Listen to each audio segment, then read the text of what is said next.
Oh, let's do a little experiment. Start talking while I'm talking. I want to see if it Okay. records both I'm of going to us at talk the to same you while time I'm while we're talking. talking at the same While we're time. talking at the same time. Which My author is it? cheekbones look What really playwright is it fabulous. that likes to talk at the David same Mamet. time? This is so Mametian. It's very Mamet. Mamet. Mamet-esque. Mamet. It's Mamet-esque. Mamet. That's when girls do David Mamet. Mamet. It's Mamet. Mamet.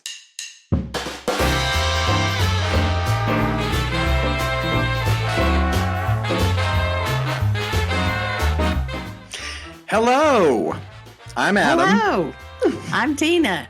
And we're Brewing Theatre. Theatre. Clink. That's a virtual clink. Virtually.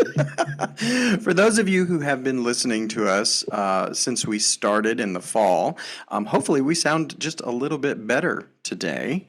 Because those of you who are watching the video version will notice we have new microphones. We look professional. We look so professional. And hopefully we also sound professional because there has been an occasional episode here or there that maybe wasn't perfect with the audio. Yes, and surely it was the equipment and not us. Oh, definitely the equipment, 100%. Because we would never make a mistake. We're just learning and growing as we go along and investing in new equipment. And so hopefully things will sound a lot better. But in order to facilitate this wonderful new setup, we are now in separate locations. We are maybe 30 feet apart, but we're in our own offices, and hopefully that will improve our quality of sound as well. So we hope you guys will enjoy that. We could still yell at each other across the way if we needed to. 100%. Yes. We can always yell at each other. That is just an open permission of our relationship. Right. And our producer, Layla, has been under the weather, so we are punting and doing a Zoom version of this. But normally she's much more sophisticated than we are, and she sets up a camera, and we get to sit in the same room and all this kind of wonderful stuff. But as a stopgap measure, we're trying this out to see how it goes. And hey, if it goes great, this may be our new format, and then Layla can just do things like add the wonderful clinking sound effect. Since we can't Layla really will be clink, out of a job. Layla will be out of a job. No, she'll be doing all the wonderful stuff that producers do to take our raw footage and make it wonderful. But y'all didn't tune in for a lesson on podcasting, did you? Right. But I have to say that Layla, in her youth, I've known her since she was 15 when she first moved here and cast her in a show here. And now she's about to turn 21. And just to watch how she has matured into both an amazing artist, actor, but also filmmaker and so and just all around artist and manager. She's learning from you, which can't get any better than that. And then just being thrown into the fire of helping to run a theater company. So we've missed her, but right now we're winging it. Yeah. We're winging it. But we're so proud of her and watching her develop. Speaking of missing people, we've missed you. We're a little late with our brewing theater. Our theater's taken a little extra time to brew this week because you've been out. And I don't know if all of our listeners know this, but your husband had kind of a serious medical situation, and I'm not going to tell your story. So why don't you bring people up to speed? Where are we, and what was that journey like? Well, Masterclass saved Ernie's life. Because so many people's lives were saved by Masterclass. Because of Masterclass, which was the show that we just finished doing a couple of weeks ago in the recital hall. But I had called Ernie. Ernie had not been feeling well and was thinking that it was indigestion because he had made a really, really spicy jalapeno dip. And so I normally would think everything is heart related because of my father and having numerous heart attacks. But I had tasted that dip, and so I just assumed that he had burned his esophagus off.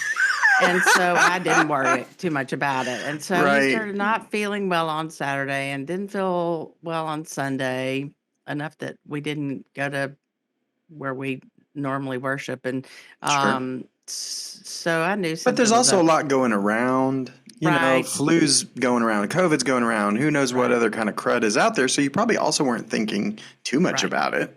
Right. But long story short, he had a job that he was headed to Birmingham to do. And I called him and I said, look, we need this table for master class, and it's in your storage unit, which is out near us. So he went to the storage unit, I said, can you take it to my office? So he brought it, said hello to you guys. I was out about running around, and he just wasn't feeling well. So he decided that he would go to, the local infirmary place across Sure. from Taco Bell. Yeah. And Oh, the irony. oh, the irony. That's some wise And placement right there. Somebody is right, really thinking. right. So Ernie goes in there. They One stop, decide, just walk you across. know, we're gonna do an EKG just in case. And Mm-hmm. the doctor came running in there and said, "Here's an aspirin. Here is what's the stuff they give you? They give you a headache if you Lasix? No? no a headache if you haven't had a heart attack, give you a headache. If you've had a heart Oh, attack, it will it help. saves your life. Yeah. Right. Whatever that stuff And is. right, whatever that is. And they said you've had a heart attack and you need to go to the emergency room. So he was like, Whoa. well, okay. So I was in a meeting and he called me, and of course I didn't answer. So he sent me a text message, and this is what the text message said. The doctor thinks that I've had a heart attack and I need to go to the ER. Can you come pick me up? Wow. So my hair was on fire. And from Yeah. that point on, we went to DCH Northport and then ended up having to go to DCH Tuscaloosa in an ambulance that took 9 hours.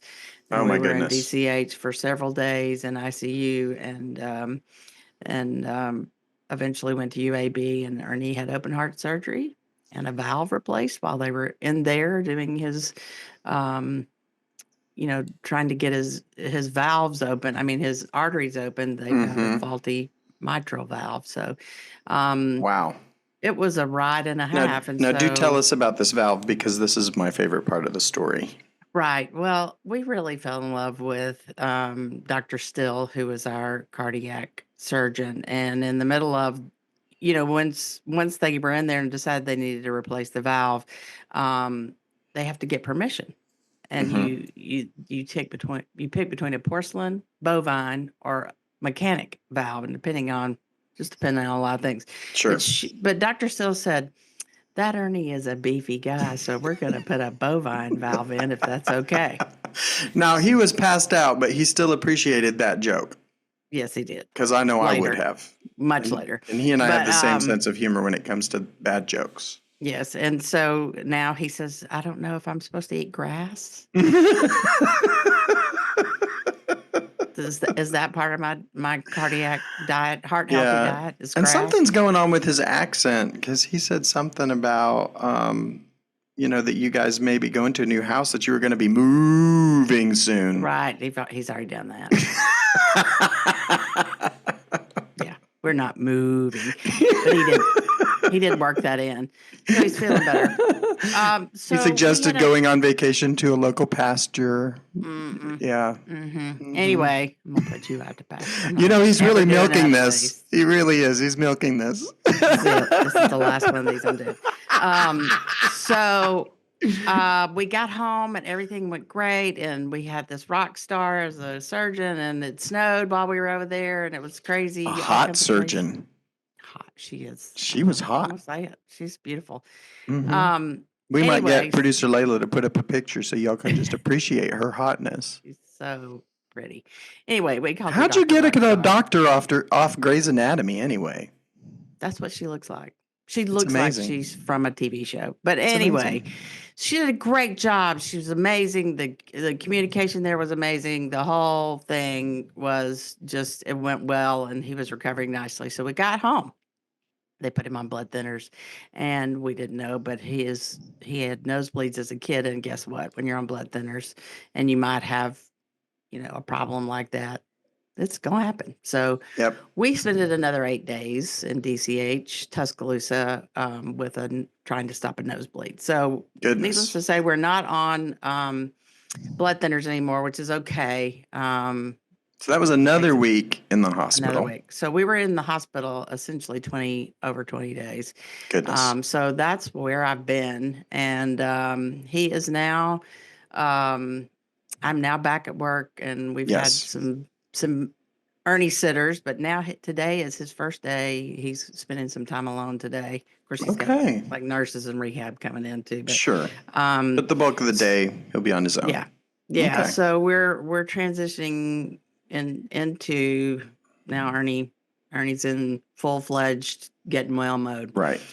However, because of the severity of it, he's not able to really work Right. for about 3 months, and we're Wow. about 5 weeks into it. So Yeah. I'm back at work. Ernie is not, and if he calls you and says, "Can I please do something for you?" Tell him no, Oh, goodness. because he's gonna have to chill. You say, Anyway. Tina has said I cannot answer in the affirmative That's right. to that That's right. one. We're going to need you to sit down No, and rest. sit down. I'm sure he's going crazy. He not yet, because this recovery is, especially the nosebleed, it was more traumatic than the heart surgery. Right. But it has taken it out of him. So Yeah. it's taken it out of both of us. So that's why I had to take some time off. I'm back. I'm still on call. And we don't send his calls to voicemail anymore. No, we do not. I answer it. That's I right. better make sure I've got it in front of me. Oh, no. And we'll be right back. And no, I'm just kidding. People love my cover. Anyway. Yeah, you have a Roll Tide cover on your phone. That's great. So that's what's been happening in my life, is that we've had a catastrophic health event, which has made us stop and say, yes, it was the right decision for me to retire. Clearly, there's some signals everywhere.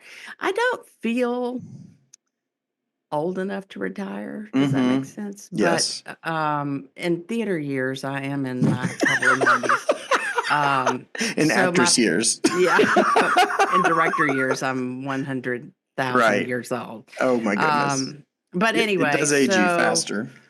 But that is coming up, and it'll be here before we know it, that in August I'll be retiring. But that doesn't mean I'm going to, stop doing things with Theatre Tuscaloosa. I'm just not going to be the executive producer anymore. So as we talked about this, so we're in the plans, right, of you can see behind me, those of you that can see.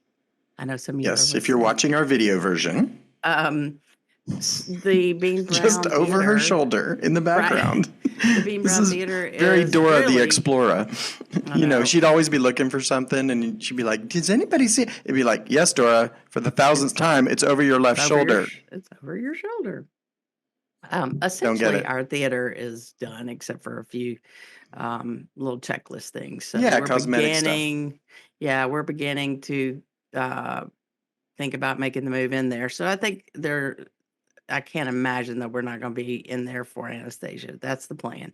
Yes. So what I'm doing is, I spent a lot of time while, Ernie was recovering, reading Anastasia and doing my due diligence of the thing that I love, talking about love in the month of February. Yeah, well, this whole heart condition, everything's real ironic right here. We just passed Valentine's Day. Right. What has our heart? And one of the things that I love to do as a director is this early process of preparing for directing a show. So I'm doing a lot of, I don't know much about Russian history. I'm not gonna lie.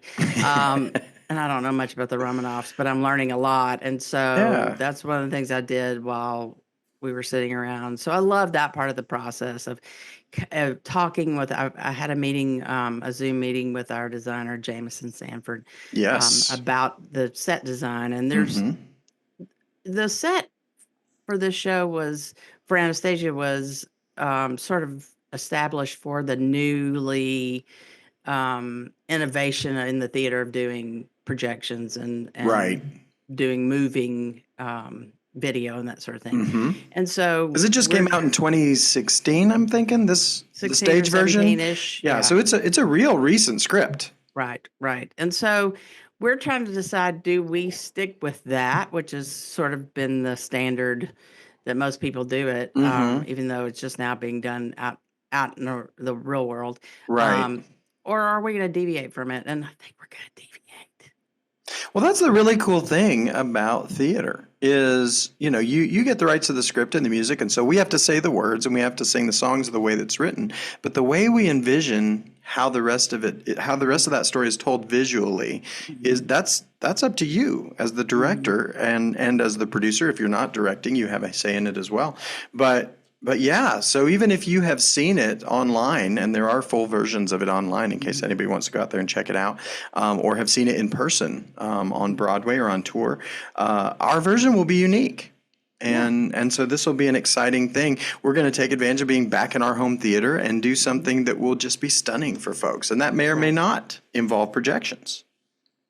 May or may not, we don't know. But this is the fun part. This is the part I love so much, is collaborating with the other designers and the staff. Like I love when we start talking about what's the poster going to look like. Yeah. From this point on, we're talking about how everything that we do reflects the story we're going to tell and how we're going to tell it. And so that's where my brain has to go 90 to nothing. And then I have to make sure I'm communicating that with everybody else and listening to you guys as you have ideas and creative ideas. And then that's the beauty of the thing. One of the things I love about theater is the collaborative nature of it. And so we're in the throes of both the lonely part, which is doing research on my own, and yet also in the beginning of the collaborative stages of it. So that's one of the things I love.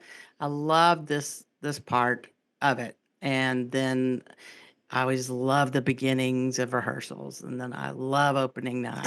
And, there's all these stages of the theater I love, and then they're in the middle of it all is when I hate theater and I never want to do it again. Yes. That's usually about 2 weeks before opening. That's where she comes to my office and sits down and says, "This is going to be awful. No one will enjoy it." She says that every time, and I go, "Oh, I'm so sorry to hear that, Tina." And but I know in the back of my mind, after 15 years, we are right on track. I will say refund the tickets. Let's take a deep breath and let's look at the big picture. What's going right? And he talks me off the ledge, and then everything's okay. And then it's all right. Well, and one thing I've even heard you talk about, speaking of casting and that kind of stuff, you really don't have any preconceived ideas because this piece is so new to you, right? And so nobody should be out there going, "Oh, so-and-so's got this role lined up or that role or that role." It's not true. Not true, because literally, what a lot of times when you pick shows, you have people in mind, or you have numerous people in mind, because you kind of have to do that. Well, you have to know, does our community's talent pool, is it deep enough to cast every one of these roles? Because you have to cast every role. So you have to be thinking at least strategically that way, but you may not have specific individuals slotted in. Right. And so, as I'm reading it and listening to it and everything, then there are certain voices that come out, in my head as potential cast people. But this is my last show, and I want people who really want to be involved in it to come audition. And if they don't really want to be involved in it, then I don't want them to audition. So that's where we are. I don't have anything. I don't have Anastasia cast. I don't have any of the roles cast. I really am excited to see who auditions for it. And apparently everyone's going to twirl a baton from our last podcast.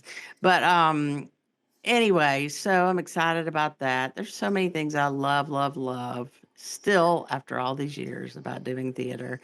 And I'm in that love affair stage with getting to know the script and coming up with concepts and that sort of thing. So I've had a little extra time to think about things because I've been sitting in a hospital off and on. It was the retreat you never asked for. That's right. And never want to have again. And we hope that never happens again. And I would like to thank you, Adam, and the rest of the staff for stepping up and literally making Masterclass happen and all the other things that are happening at Theatre Tuscaloosa without me. And I appreciate, y'all make me look really smart. Well, that's the least we could do. We kept things running while you were out. So we knew when you get back, you'd be able to hop right back into the swing of things, and you sure have. And you're not the only one who loves theater. I know a lot of people out there love theater and want to get more involved with theater. And we are constantly creating opportunities for people to get involved. You don't just have to be cast in a show. You can sign up for one of our Theatre Tuscaloosa Academy opportunities, and we have a number of those starting real soon. On February 25th, we have actually 2 different sets of classes starting. Our adult tap classes, all 3 levels, level 1, 2, 3. So if you've never tapped before, or if you've done a lot of it, we have a level for you starting on the 25th. Also, our musical theater dance styles 2 with Nate Blakely will be starting up, and you don't have to have taken musical theater dance styles 1. It's just an exploration of different and new ideas. So even if you didn't take the first one, you can still hop into that one. And then Tina, at the end of March, will be doing a directing workshop, and that's going to be so fun because y'all are going to get together on a Saturday, be together 10 to 3, and we're going to get lunch for y'all, so you don't have to worry about lunch. And what are y'all going to do in that directing workshop? Whatever we want, because we're directors. There's going to be a bunch of bossy people sitting in a room together. That's right.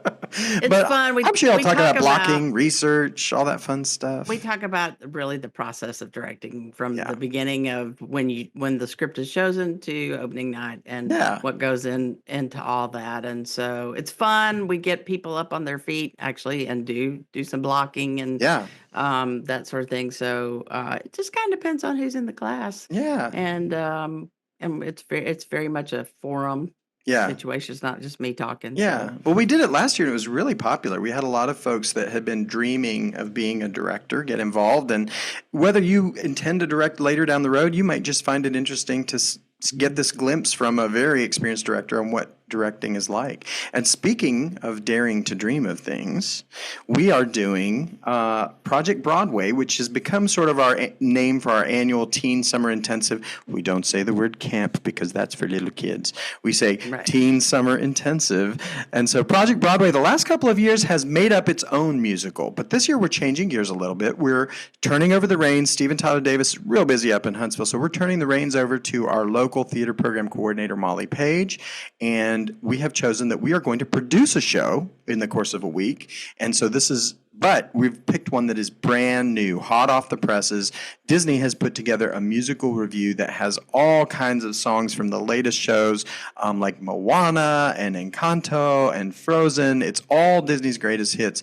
And the whole conceit is that you have these junior Imagineers coming into Disney, and these senior Imagineers are sort of mentoring them, and they all talk about what they dream about. And so it's a wonderful musical chance for every person who participates will be involved and have a solo at some point. And that's going to be June 9th through the 13th. And that registration has just opened. By the way, the name of that show is Dare to Dream. Love it. Junior. So so that's what we got going on. So there's lots of ways you can learn. There's lots of ways you can learn how to love theater one way or another. That's right. And we're here. We're back. I'm back. Ernie's doing well, and we're ready to get this party started for the spring. So Yes. Well, I think without me. we did we did start without you, but we're back, and Brewing Theater's back. But I think we're at the end of our cup for this particular session. So until next time, I'm Adam, and I'm Tina, and we're Brewing Theater. Cheers. See you next time. Until later.